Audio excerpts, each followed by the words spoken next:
Is sitting and waiting. Coming up out of the staging lanes now are those fiberglass replicas of late model American and foreign cars known as the funny cars. They've got 2,500 horsepower engines in them, and the number one qualifier is taking on Al Sigrini. Sigrini driving the Fabergé Super Brute car.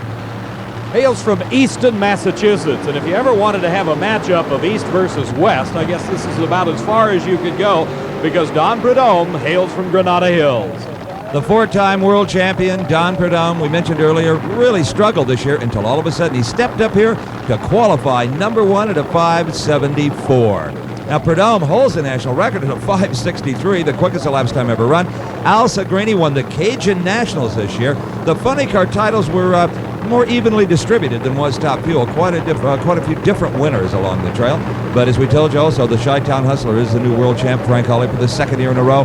He is out. Now we're racing for the event title and some $20,000. Don Prudhomme at the wheel of the Pepsi Challenger. Approaching those light beams, stretching across the racetrack, and look at Al Sigrini with a hole shot. Al Sigrini, and suddenly Al Sigrini has problems. The motor lets go, and Don Prudhomme, who was about to throw in the towel, I would imagine, comes up with the win at a 5:89, 240 miles an hour. Look at the hole shot for Sigrini. Boy, Sigrini had this race sewed up. He was at least a car length ahead or more at the middle of the track. He starts to smoke a little bit. You can see the piston smoke indicating there are some problems, and the problems gave the win to Don Prudhomme. Don Prudhomme and Al Sigrini discussing reaction times. Sigrini's the better of the two. In fact, an outstanding reaction time for Al Sigrini. Our next pair, John Brute Force, and he has been having quite a season. His crew chief, Larry Frazier, has made all the difference in the world for Force. He is gaining confidence in his driving abilities. He has made it to the final round several times this season, has yet to win an NHRA national event. But John Force sitting patiently as the crew completes the work on that 2,500 horsepower nitro-burning engine. The fiberglass body comes down. His competition, Sherm Gunn, already doing his burnout. And John Force rolls through the water, and next you'll see the tires smoking. John Force has consistently had the best reactions, Dave, all season long of any of the funny car drivers. An occasional red light in there to mar that, but if you're not pushing the light, you don't red light once in a while, maybe you're not on time. John Force. Sherm Gunn, a chassis builder by trade, built this car specifically for this event. A brand new race car for Sherm Gunn. He qualified well and won his first round race, which probably marked his first ever win in national event competition. The burnouts are over, the engine's running up to par, and now it falls on the drivers.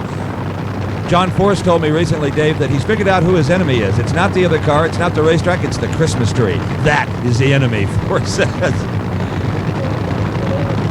John Force concentrating on that Christmas tree.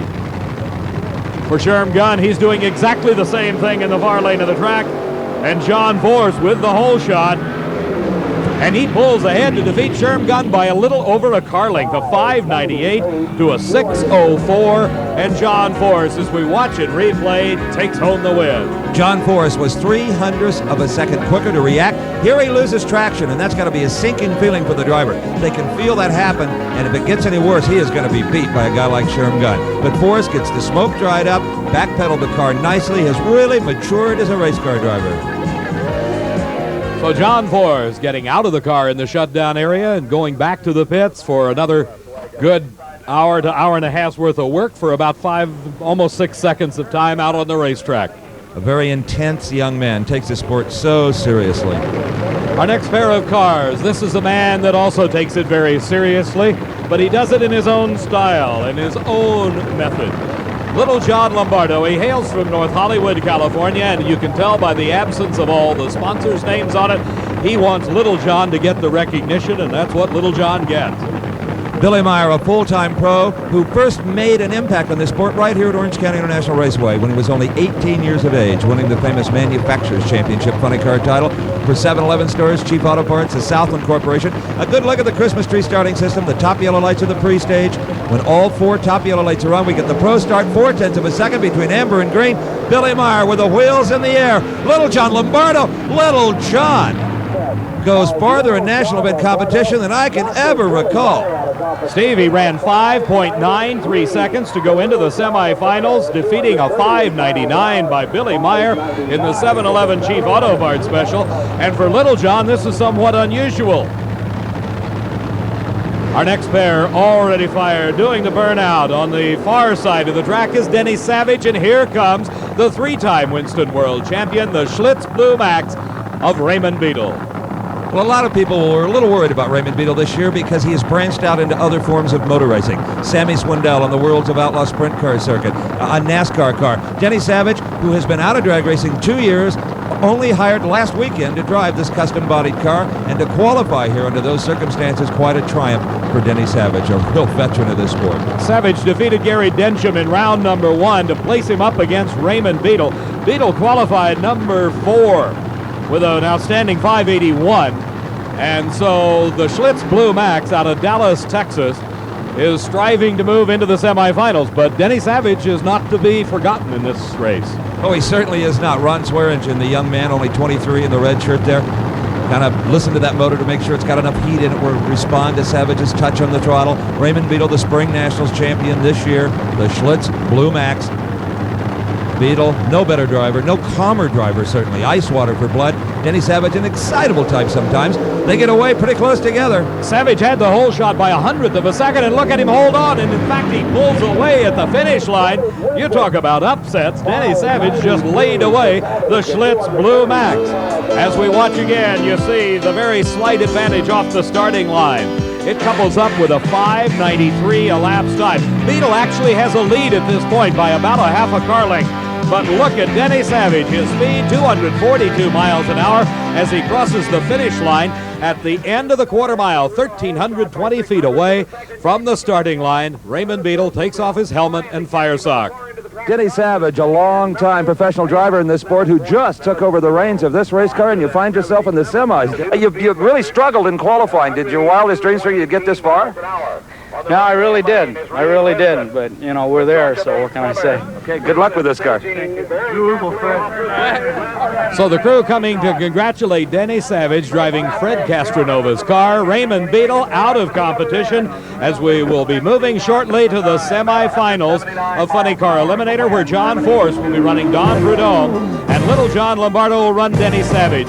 Earlier in Funny Car qualifying, we had one of the most spectacular engine explosions ever in drag racing history as Mike Dunn at the wheel of Roland Leong's Hawaiian Punch Special approached the finish line, and then it let go. It's with great pleasure I stand next to a hale and apparently healthy Mike Dunn. You okay? Oh yeah, I'm all right. Just got a sprained left index finger and my knee's a little sore, but other than that, I'm fine. You had no warning at all? No, the car was running real well. We had changed, actually we changed the piston. We went to higher compression. We were just trying things, and it left real lazy, and then a half track, it really started to make a charge, so I thought I'd run her down there and see what it'd run. And I laid down just for an instant and then blew up. I didn't really have time to react, and it immediately put oil on my visor, and I couldn't see, and I just reacted to the way the car went. You appeared to be trying to drive it until it rolled.